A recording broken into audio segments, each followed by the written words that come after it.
Последние новости из Туркменистана. Читайте нас в Телеграме и не забудьте подписаться. Туркменистан готовится к апрельскому форуму по туризму. В его преддверии президент страны Сердар Бердымухамедов вновь говорит о важности отрасли. Впрочем, о ее важности, возможностях и значении в стране вспоминают регулярно, но самолеты заполняются лишь наполовину, отели пустуют, а памятники старины посещают в основном местные жители. Даже заинтересованных в поездке иностранцев в итоге останавливает высокий визовый барьер, причем проблема касается не только туристов. Как следует из документов, в распоряжении Turkmen News и руководители международных компаний не могут попасть в страну без длительных бюрократических процедур. С 14 по 16 апреля в Ашхабаде пройдет международный туристический форум и выставка Turkmen Travel. Подготовка ведется на высшем уровне. На недавнем заседании правительства об этом докладывала вице-премьер по культуре Бахар Сеидова. В ответ президент подчеркнул значимость туристической отрасли для Туркменистана и поручил достойно представить потенциал страны. В независимом Туркменистане сложился парадокс. Руководство много всего вкладывает в повышение туристического имиджа.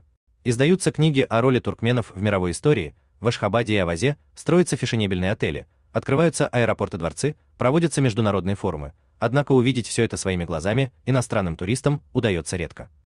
При этом потенциальный спрос на путешествия в страну действительно существует, и пример соседей показывает, как его можно реализовать и какую прибыль это принесет. Узбекистан ежегодно зарабатывает на туризме миллиарды долларов и продолжает наращивать доходы. Это результат последовательной политики, начатой в 2017 году.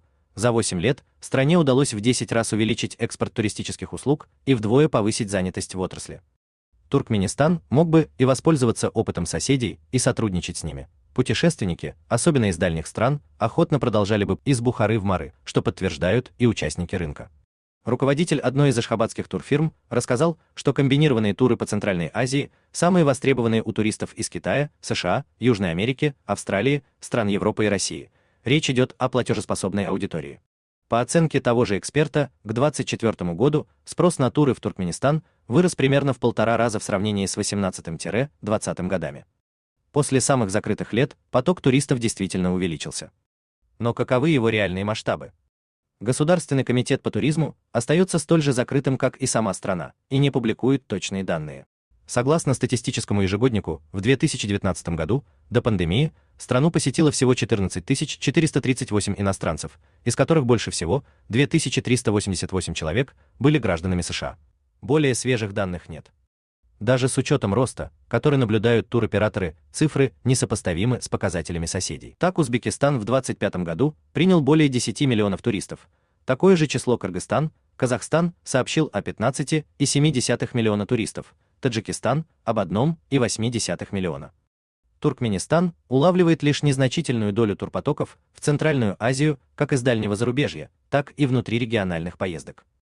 При этом ключевой секрет успеха давно известен – это визовая либерализация. Соседний Узбекистан отменил визы для граждан 93 стран, ввел электронные визы для 56 государств, 5-дневный безвизовый режим для 47 и упрощенные процедуры для путешественников из 76 стран.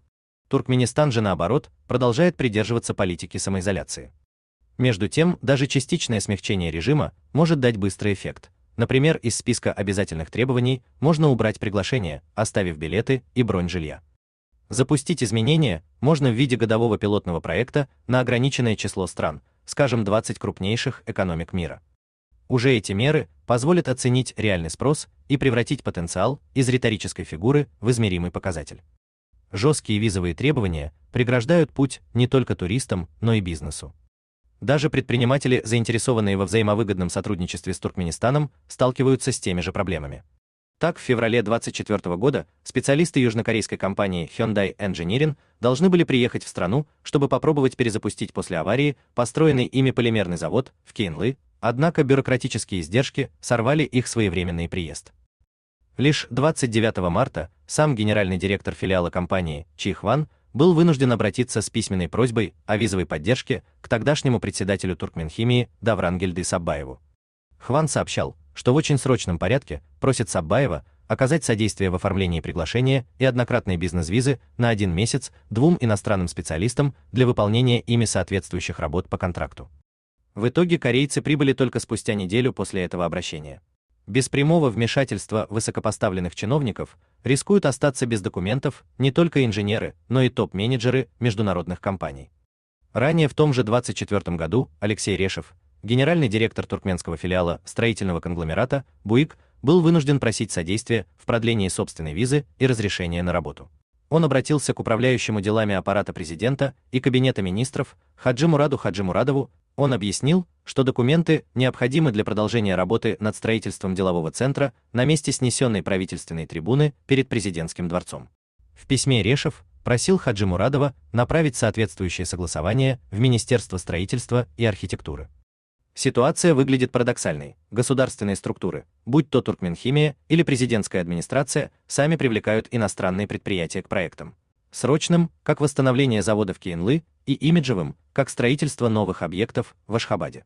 При этом они не обеспечивают даже базовых условий для работы, своевременного оформления приглашений для специалистов. А чтобы процесс пошел, руководители привлеченных компаний сначала должны отправить не то напоминание, не то расшаркивание. Система подобных проволочек возникла не на уровне отдельных ведомств. Стремление к жесткому контролю исходит от тех, кто распоряжается национальными ресурсами страны и предпочитает ограничивать доступ к ним иностранцев.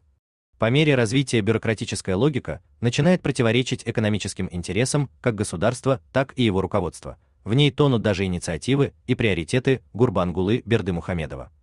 При этом без иностранного участия Туркменистану сложно не только развивать новые проекты, но и эффективно использовать уже существующие ресурсы, включая экспорт газа.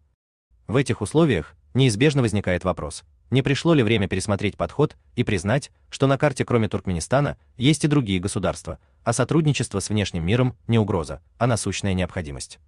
У вас есть что рассказать? Пишите нам в секретном чате Телеграма. Мы никогда не раскрываем свои источники и гарантируем полную анонимность.